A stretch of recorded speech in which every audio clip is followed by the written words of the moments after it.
welcome back, ladies and gentlemen, tankers of Blitz to the channel. This tank is much better known on WoT Blitz. We're looking at the Chieftain T95, a bit of a Frankenstein, basically a mismatch, mix and match, mishmash, a potpourri of tanks. It has a Chieftain hull, a British hull, it has a T95 turret, and it has a rifled gun, which I think is actually a American one looking at the designation, but it is, yeah, it's a typical British / American tank, because it has a cupola on top, it has got good gun impression, it has an accurate gun, it has quite a fast firing gun as well, but it's not a tank that is known for its alpha damage.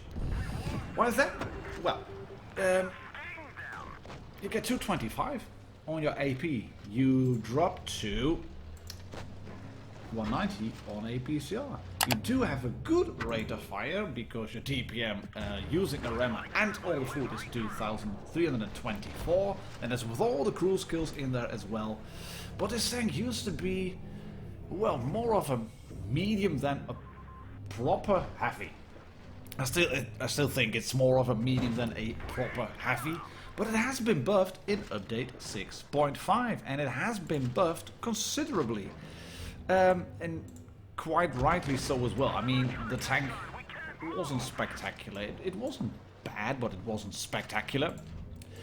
And the buffs it got were mostly to the frontal armor. You still have the cupola on top.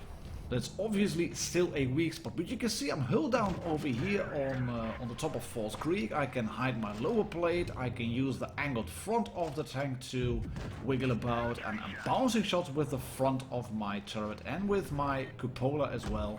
There is another 310 blocked from the M6A2E1, and I couldn't have done that if I still had the old turret. The cupola has been buffed, the plates on top of the turret have been buffed as well, which were weak spots. It's just frontally a much better tank. You don't want to get flanked with it, because you will still get shot through the side. You can side scrape better pinch because of the tracks, and but all in all, it's a very, well, let's say it's a very balanced tank. As you can see here. Physics 101 in WoT Blitz. This was actually my literally first game after the buff, and I was thinking, right, this isn't too bad. I played a few more, got some 2K, 3K games in terms of damage and all. The best I could do was a second class. So we're gonna watch two subscribers here. This is Jordan967. And he's going to show us how to play this tank hull down. And after that, we are hopping on towards Alpenstadt. We're going to watch Iverson. There was, did you spot him? There was the other Chieftain. There was a Chieftain on the red team. The front of the turret, that's pretty much red. But that is pretty much red. If you're looking at tier 8 guns that do about 200 to 225 in terms of penetration. Against the bigger guns that you find on the tiers, you're playing tier 8, 9. And also 7, you will suffer obviously, but then again, if you wouldn't suffer from an ISU-152 or a Waffle, then there's nothing to be ashamed of. Those are the big guns. They have really high penetration and they will cut through your front no problem whatsoever. Then again, you have a British tank, which means that you have a quick rate of fire and solid dispersion, solid accuracy as well. So that is good. It is a lowish caliber, however, so the alpha damage is, as said, only 225, and that means you have to chip away at tanks quite a bit. And Jordan is doing that here on the WZ110. There is the other Chieftain coming. Hello, mate. Come on, yes, clear him. 2 tanks down on the red team. But this WZ110 is doing a sterling job of sitting here, and Jordan dunks one into the ground. But that WZ, in conjunction with the ISU-152, deny the greens, the reds, in their perspective, they deny the team from pushing forward. And they are just slowly pulling away ever so slightly, and then his team is basically pinned down over here, and they have to make a move, and this AMX is saying, I will make a move, and Jordan puts a shot into the bushes, doesn't penetrate that ISU-152, but he wanted to take the shot anyway, just to make sure that two ISU-152 would back off. Great shot here, everybody shot in return as well. And there is a lowish alpha damage. The WZ-110 has got some low alpha, but that one has at least 310 at well, practically a similar rate of fire. If you then resolve to APCR and look at this shot, was it this one? Yes, lower plate. There we go. 240. That's a good roll with a lowish roll with AP. I thought he was going to shoot APCR. If you go to APCR, then you are looking at 190 alpha per shot, and his team is now running low in terms of tanks. And this T95 E2 is coming in. He's going to rush in. We're going to review that tank as well. 225 bounced from a medium tank, from a tier 8 medium tank.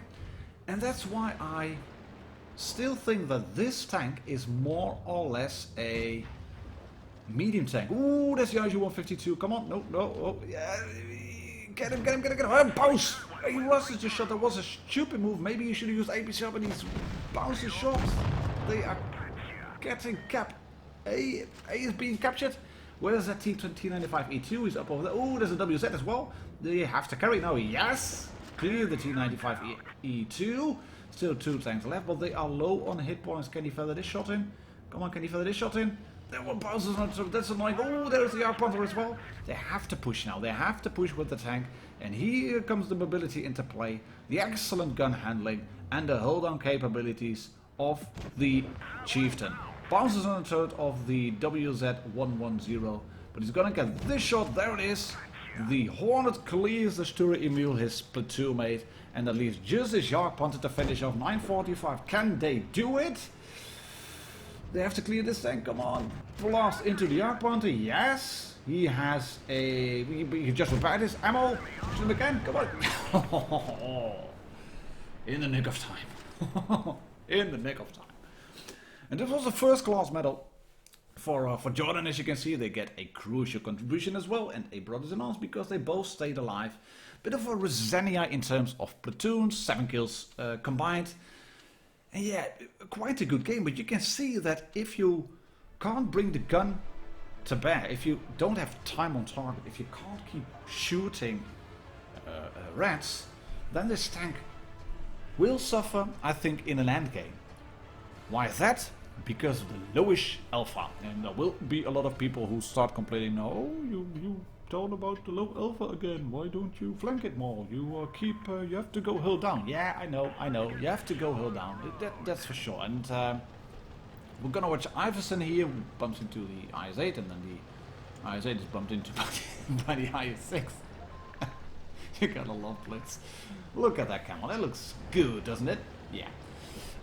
Iverson is going to show us how to go hill down, how to use this tank properly, and also a lot of good map awareness. It's a forgiving tank because it can go hill down, which means it's flexible, but the alpha damage, if you have a tier 9 tank who knows what it's doing, say an M103 or a Conqueror, you can get shot easily for 400 plus damage, and if you then shoot them back with AP and do a lowish roll on your AP of say 190, yeah, that's bad. Ooh, that shot just about misses his cupola. Maybe they were shooting tanks behind him.